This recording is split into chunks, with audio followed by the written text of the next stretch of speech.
What if niloloko ka lang niya? Kalma. Kung lolokohin niya man ako, may papalit na bago.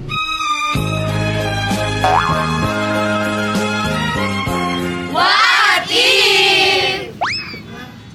What if ikaw na yung gusto niya kasi ikaw yung nandyan para sa kanya ngayon? Ano? Di ko alam namin ko. Bahala na. Di bale na, sino ba naman ako para piliin na? What if?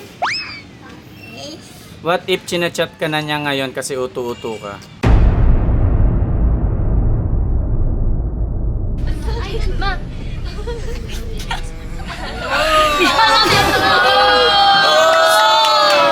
God damn it, bro. God damn it. Kaya mo yung agot. What if si Muma? Siguro sabayan ko na lang din siya. Ikaw ang tanging kong iniibig. What if? What if ginagamit ka lang niya? Eh di, gamitin ko na lang din siya. Staring, babe, trying to decide what you're gonna do to me first. What if? What if may manligaw sa yung lalaki?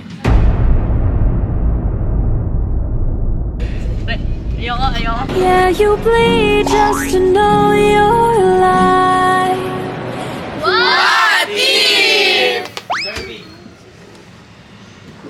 What if hindi talaga kayo yung para sa isa't isa? Eh di okay, thank you. Thank you next. Thank you next.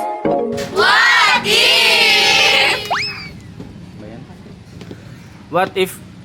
What if kailangan ka lang niya kapag nasasaktan siya?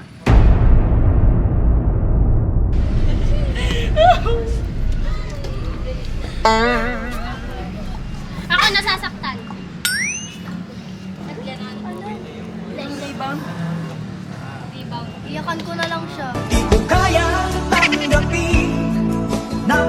What if? What if nagsasawa na siya sa pagmumukha mo? Di papalit ako yung mukha ko. Everything that I've read, praise the Lord. What if? What if may magregalo sa'yo ng pambabaeng damit?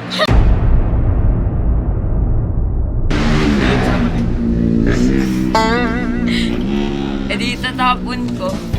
One look and then you iba na malagkit. What if? What if ninakawan ka ng kaklase mo ng lapis? Nanakawan ko rin siya.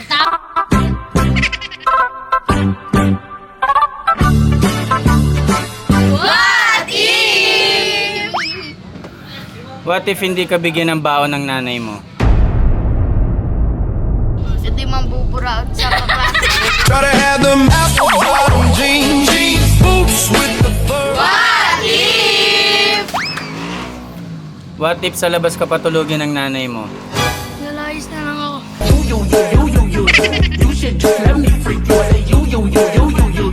What if? What if tanggalin ka ni Ate Bella sa eskinita? Mapapasabi nila ako ng aray.